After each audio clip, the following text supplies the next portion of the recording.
I want to give all of the time to our keynote this morning, the main headline keynote, Tim Draper. So I'm going to let him tell you more about his story, and I will just say that, boy, are we in for a treat this morning. So it is with great excitement that I call onto stage Tim Draper. Thank you.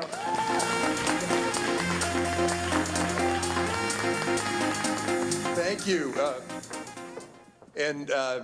You know, if anybody has any questions, it's a tight group, so we can just kind of have a thing going back and forth. But it's a great honor to be here. It's really exciting, and I like the combining, I guess, Hollywood with AI, because I just saw Avengers last night, and I thought, wow, that was it all looked very real, but AI basically replaced most of the actors in that movie. And it made me think of my son making this comment. AI is going to take all our jobs. And it's sort of kind of fun to think about, because just the way the hoe took all of the farmers' jobs, and then we as humanity, we moved up as a society to where it used to be 97% of the people were farmers. Now we're down to about 3% of the people being farmers, and all the other people can now do all sorts of other new things. So think of the creativity that AI is going to open up for all of us. And you know, it's not just going to be replacing the Uber driver, it's going to be replacing the lawyer and the accountant and the venture capitalist. This is a really exciting time. And as entrepreneurs, you are incredibly lucky. The people who are making change now are incredibly lucky, because this is one of the greatest times in the history of the world, and I'll explain. I've been a venture capitalist now 33 years, and over those years, we've had, I've seen the computer revolution, and then I saw a software revolution, and then I saw the internet revolution. Well, the computers and software replaced a few of the mundane tasks, but the internet really transformed media, communications, information, gaming, entertainment, whole bunch of different industries. Those are big industries, $10 to $100 billion market value in those industries. And that kind of a change was really significant, has really made a big impact on the world. But what's interesting is we have new technologies now that are going to impact bigger industries that are in the trillions of dollars. And so let me explain. The two basic technologies I'm talking about are Bitcoin and all the associated technologies with Bitcoin, the blockchain, smart contracts, and then data and all the associated technologies with data, big data, where you can do deep learning, and then you can apply that, where the learning sort of takes place in sort of weird, random ways. Then you start applying that, and that's called artificial intelligence, where you can actually apply how you use that data.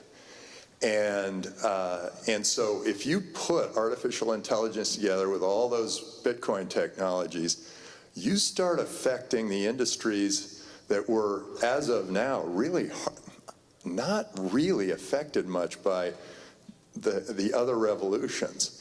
And those are banking and finance and commerce and insurance and healthcare and government. And I'll go through a few of these just for fun. Well, so Bitcoin is this really interesting, ubiquitous currency. And one way to look at it is through the eyes of somebody in Sudan. Let's say you're in Sudan and you're relatively wealthy Sudanese. Everything's kind of going okay for you. And then all of a sudden the military comes and they force you out of the country. You're now in Greece, you're a refugee, and they don't take any of your Sudanese money, your Sudanese credit. You're starting over.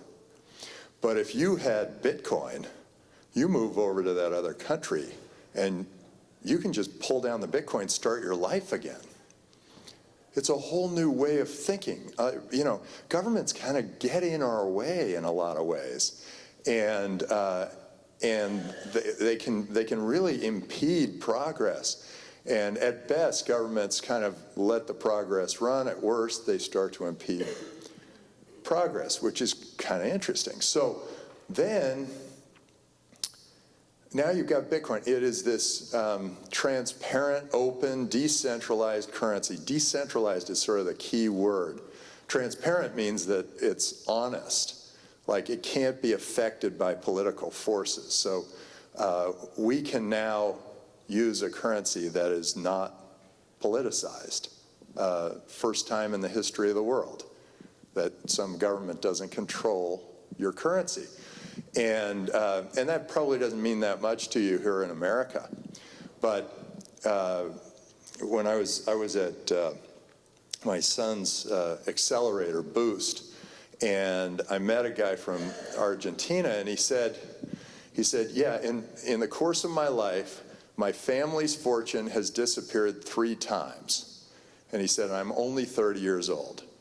So every decade, they have some political currency manipulation that kills their currency. And they've got so much debt there that it will continue to kill their currency over years and years and years. So he decided he was going to bring Bitcoin to Argentina, and he's been very successful doing that, where people are able to use Bitcoin as a currency. Actually, interestingly, I was just in Argentina, and I met with the president of Argentina, and I made him a bet. And I said, okay, here's the bet. And I had met him 2 years before, so this was kind of coming back. I said, okay, here's the bet. The last time I was here, Bitcoin hit 10,000, and now it's down to 4,000. And this is when I was there, it hit 4,000. And then he said, uh-huh. And I said, and I told you all about Bitcoin then, and it's gone from 10,000 to 4,000. He was sort of thinking, oh yeah, right, I'm glad I didn't get involved because it seems to have dropped. And then I said, and during that time, the Argentinian peso has gone from 7.5 cents to 2.5 cents. And he kind of looks at me kind of funny, and I said, so let's make a bet.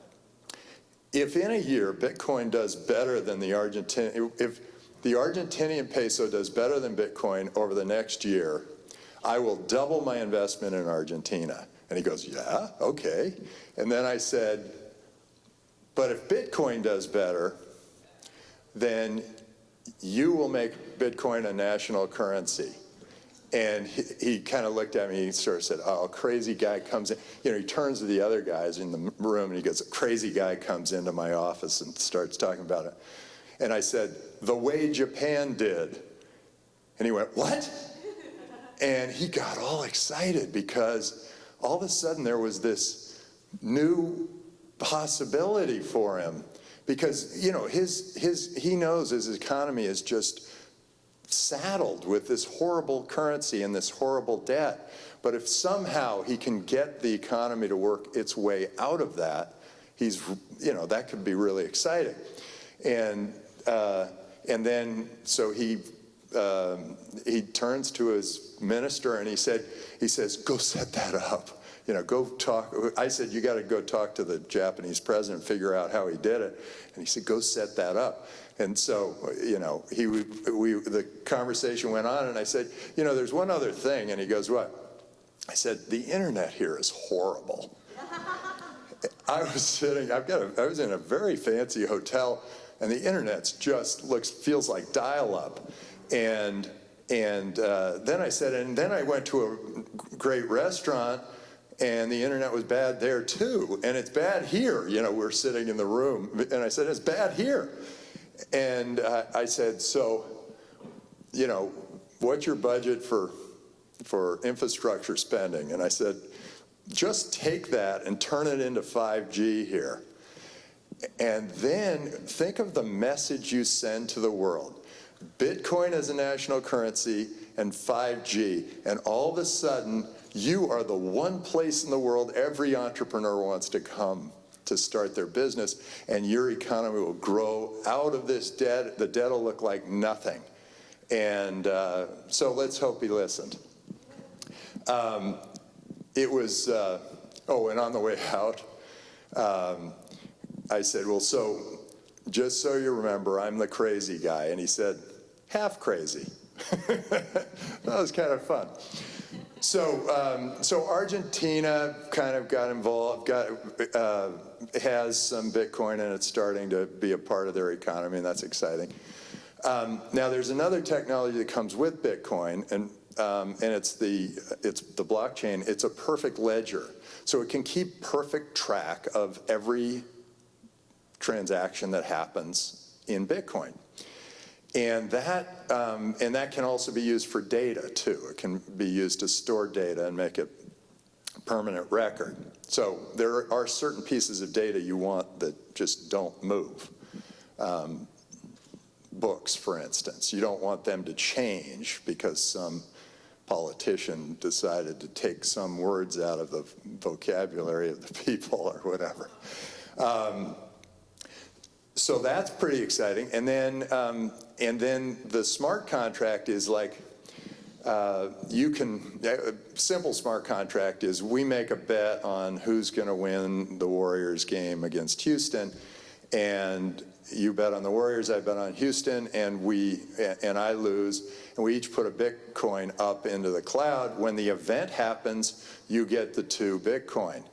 Well, that can happen with a lot of other contracts, and they can get more and more complex, and so the contracts can be so deterministic, I think that's the word, that they're not subject to flimsy legalese or whatever, and you can make those contracts really work. So now let's think about the insurance business, because with Bitcoin blockchain smart contract, you can do something pretty interesting. Right now, when you pay your premiums, you pay them, you pay them, you pay them, you pay them, and then all of a sudden you get a claim. And the claim, when you have a claim, it's like your stomach goes in knots because you have to fight for months to get that money out of the insurance company, and they're constantly fighting you because that's their business. They keep pushing back, and by the time you actually get the money, you've had to move into another house, or you've had to, go buy your own car with your own money, and then you try to make it. Well, with a smart contract, you can set up an insurance policy that is specific to the event. So let's say death insurance, pretty simple, or life insurance. Somebody dies, immediately the money's paid out. So that's an event that sparks the payment of the claim. But even in, like, your house blows down in a hurricane, the weather report can go in and say, yes, the winds hit 80 miles an hour at this location at this time. It's very likely that happened, so pay the claim. And many other things can be very much deterministic, so that insurance can completely change from this very awful, awkward experience to one that is very much tied to an event. Medical insurance, you go in, you have a problem, it immediately gets paid because they know you've had the problem. So this got me thinking about government, because in government, you have a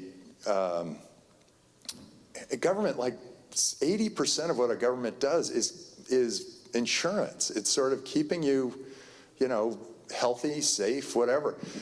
So think about what a government does. A lot of it is, okay, there's healthcare insurance, that's insurance. There's pension, that's insurance. There's Social Security, that's insurance. Workman's comp, that's insurance.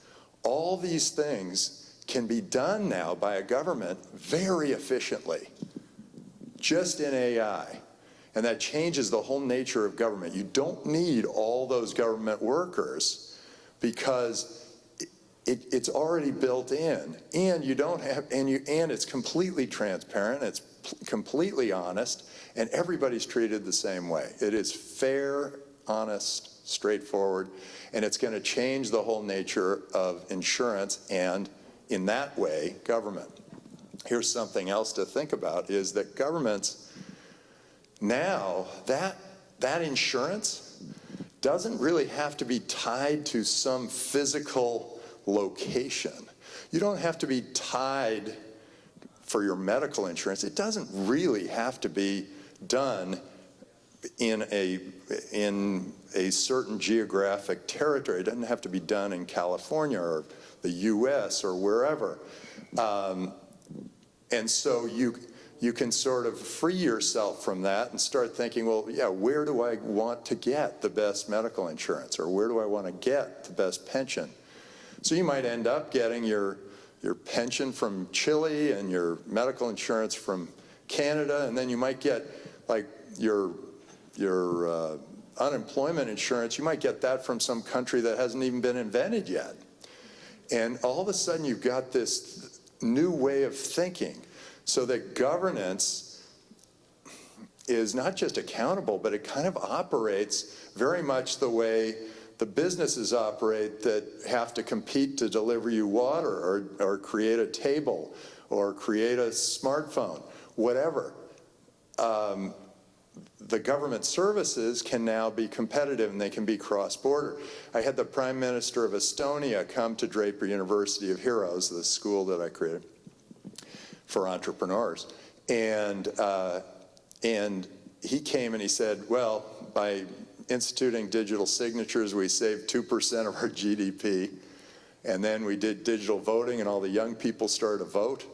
And then digital identity, and the crime rate went down, and the business climate went up. And then he hands me a card, and he said, you're now the 3rd virtual resident of Estonia. And I thought, well, that's interesting. How does that work? What do I get from that? And he said, you can open a bank account, set up a business, buy real estate, anywhere in the EU. And I thought, wow, that's really interesting. He figured out that he could go, and he said, you don't even have to set foot in Estonia. And now there are 100,000 virtual residents. So they've actually thought, and there are only like 1.5 million people in Estonia, so it's a pretty significant number of people who are now kind of Estonian residents that are outside that territory. But he's figured out that he can govern across border. And other countries are now starting to do that too. Malaysia now has a virtual residency program very much like it. Kazakhstan started to talk to me. I met with the president there, or the prime minister, and he said that they were way ahead of Estonia because they were going to do a virtual citizenship program. So I think this is a really interesting time, because the decentralization of money is just step one.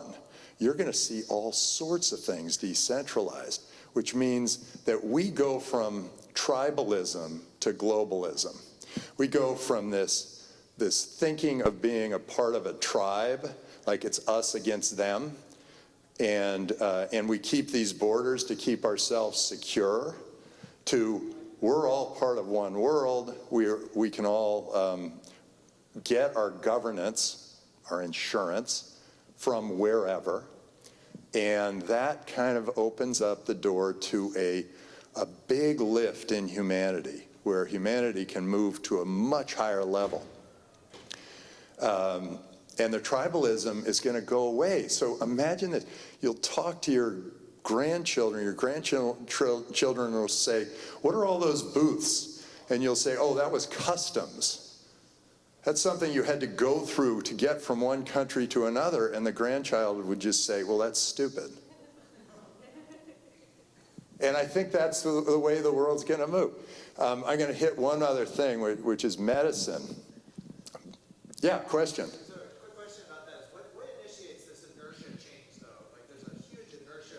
Oh, I'm glad you asked that, because here's the way I look at what's going on right now. You ever heard of the roar of the old lion? What happens is a lion, just before they die, they give a huge roar, enormous roar, heard by the entire jungle, right? And then they die. And I look at what happens now is governments are either embracing this or eschewing it, like keeping it away. And the ones who are keeping it away are trying to cling to their power, like the old lion. They're trying to cling to their power, and they want the tribalism because they've got this power over all those people. Well, all of a sudden, there's this new world. The new world is just coming, and it's not coming right away, it's coming. And certain countries have very loud old lions who are roaring and trying to block everything off. It's very interesting to note that when China decided that Bitcoin was illegal, the Binance, a $10 billion Bitcoin exchange, now it's maybe a $100 billion company, realized the Chinese government said what you're doing is illegal, so they just moved to another country. They moved to Singapore, and then Singapore was accepting for a while, and then they started to clamp down and have more regulation, and so the company moved to Malta. And Malta went, $100 billion company, you bet, bring it in. And so, and the same thing happened where when the Chinese government said Bitcoin's illegal, the Japanese government said, we're making Bitcoin a national currency because Japan is saying we have an aging population and we want to attract all those entrepreneurs to build our economy back up. And the xenophobia has gone away, and the encouragement and the creativity is coming back to Japan. So they advanced ahead in the minds of entrepreneurs that you might want to start your business in Japan rather than China.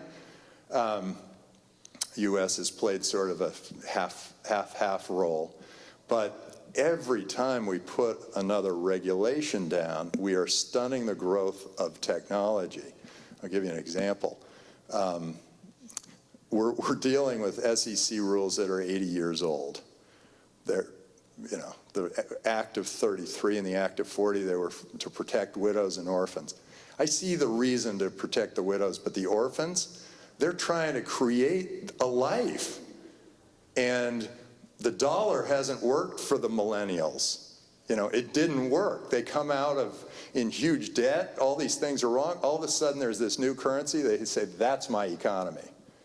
If you ask somebody 35 or younger, if you'd rather have Bitcoin or the equivalent in dollars, they'll take the Bitcoin. 35 and older, they'll take the dollars. It's very interesting to see this. So this new economy is coming. All of us will die off. The new group will come along and they will change the world. Yeah. These are the characteristics of the adoption period of the new technology. What do you estimate is going to be the time frame between all these things? So the time frame is always a little uncertain, but in technology, the typical time frame is from invention to commercialization is usually 10 years. And then there's this hype time where everybody gets very excited about it. And then there's this downtime where everybody thinks, well, it didn't, you know, I'm not able to use Bitcoin at Starbucks, so there must be nothing here. But all these engineers still working to make that better and better and better. And then pretty soon, in this case, the Bitcoin becomes an equivalent currency, and at that point you say, well, wait, would I rather have a currency that's tied to a political force that could be swung left and right depending on the winds, or would I rather have a currency that I can use anywhere, totally global, totally open, and totally transparent? And I think people are going to go for that one. And that's when you'll see the real acceptance and the real drive. And I think that that's another, well, I made a prediction that 2022, that Bitcoin would hit 250,000, but I did that based on Bitcoin being a 5% market share of the world currency market. And that seemed about right. I thought there'd be a lot of other cryptocurrencies competing, you know, and so I kind of came to it that way. So you wait, it's amazing how fast technology moves because it's exponential. It makes a little move one year, but then that same percentage the next year and the next year, and it kind of goes shooting straight up. And so that's what I think. I think, you know, 4 years and you will be laughed out of Starbucks if you try to pay in fiat. That would be my guess. So, ballpark right there. So before I go, I want to hit on one more thing, which is, I don't think this clock is right.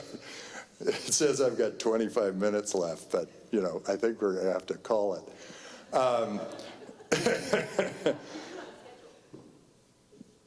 Oh, that's because it was supposed to start at 9. And you guys, thank you for coming a little early. I have to catch a plane. So, but I'll go for a little one. Until you guys start getting the hook and pulling me out. So let's go into healthcare, because, I mean, that also is going to be really extraordinary. And it has a lot to do with artificial intelligence. Okay, let's say you got your medical records. They're all on the blockchain, so they're solid. Nothing changes there. You put them up into the cloud, and then not just that goes up into the cloud, but your blood test results and your genetic history, and so it's all up there. And then it's things like your Fitbit results and where you sat in the room, or who you've met, or what you had for breakfast. All that data is out there somewhere. And where you've traveled. All that data is out there. So, cut to our company, CloudMedics. CloudMedics took the doctor test. The doctor test is like some guy walks in and the back of his leg hurts and he's got chest pain and he's a little lightheaded. What happens? You know, it's that kind of thing. And the doctors have to diagnose this, and the average doctor gets a 76 and it's a 70 to pass. Well, CloudMedics took the test and they got an 86. And when added to a doctor, they got a 91.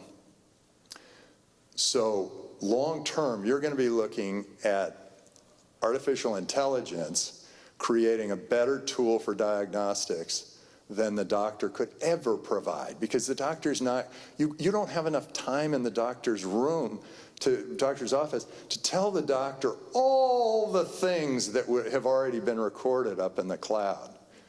And so you've got this new way of thinking. Now this is going to completely transform the medical industry. So medical industry, you know, they like it the way it is. Huge margins all the way up and down the food chain, medical insurance, the docs, the union, the drug companies, certainly the blood test people. They've all got this real stranglehold on this healthcare market that we have.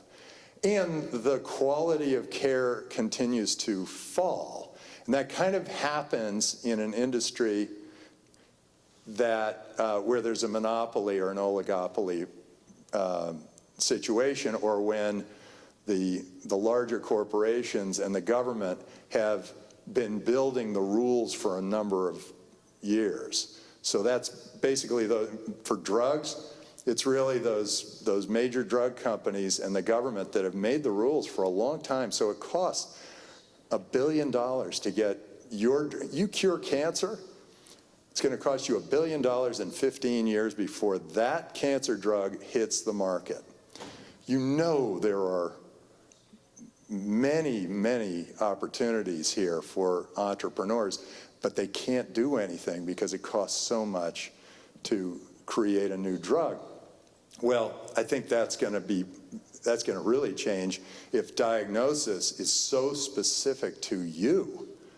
The drug companies are going to have to create drugs that are specific to you, for you. And they've been very happy just one size fits all. Oh, you got a problem with your brain? Here, brain drug. You got a problem with your heart? Oh, here, heart drug. And it's not like, oh, we understand that you have been traveling in, wherever, Egypt, and this rare scarab comes and bites you. You've got to kind of do something different. And you are this genetic type, and you have been eating eggs for breakfast.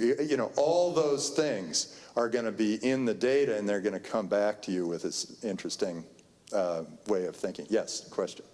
So going to cosmetics, do you think they're going to be able to shift the, old school doctor type? So the MTHFR gene mutation, you can imagine what I call that. 30% of the population has it. We're allergic to quote unquote synthetic folic acid, which then makes us crazy, which they then prescribe Brain drugs for, yeah. which are contraindicated to anyone who has a gene mutation, and the FDA recommends that you test it, doesn't require it. I think this could be a way for you to solve the mental health crisis in America in one fell swoop, just by tying those two things together. Because all you need to do is eat organic bread instead of It's exactly. bread and add B12. Perfect example. Right? Perfect example. But it'll be even more specific to you. Yeah. Beyond even like this third of the population, it'll be like, oh, this third of the population has, I don't know what that was that you talked about, but something that doesn't work. Right, that doesn't you go crazy, but it doesn't really have anything to do with, the brain drug doesn't help. Well, there'll be like one specific group of those people who also live in Southern California. And they will, and that group might need different treatment than the ones who are living in New York City. This is a really interesting breakthrough, and it's going to really change medicine. So you're going to see some of the biggest industries in the world be completely transformed. This is open season for entrepreneurs. And you're going to see the people who are in power in those industries fight it with everything they've got. But technology wins all the wars. And this will be a battle for those people. But eventually technology will win out, and I think that we're all going to be so much better off for it. We're going to be much more directly connected with the suppliers, just as we are, Uber versus taxi or driving yourself or whatever. You get the most efficient service you can, just because of their platform. Yeah.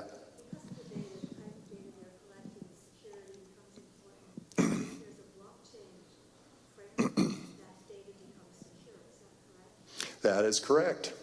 And the blockchain, where your bank is constantly getting hacked, the Bitcoin and people have hacked around the crypto world, but the Bitcoin blockchain has not been hacked, knock on wood, but not been hacked ever.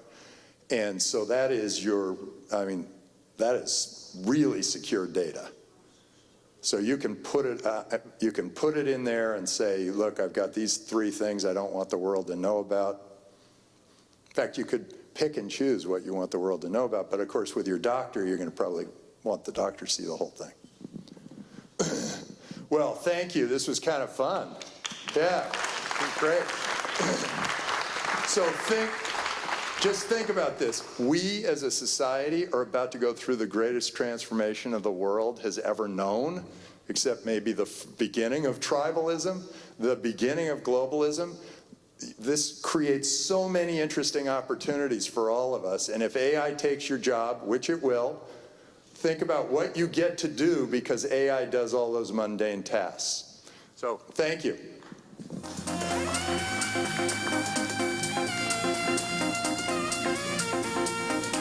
Ladies and gentlemen, Tim Draper. Let's hear it for Tim Draper. Thank you very much.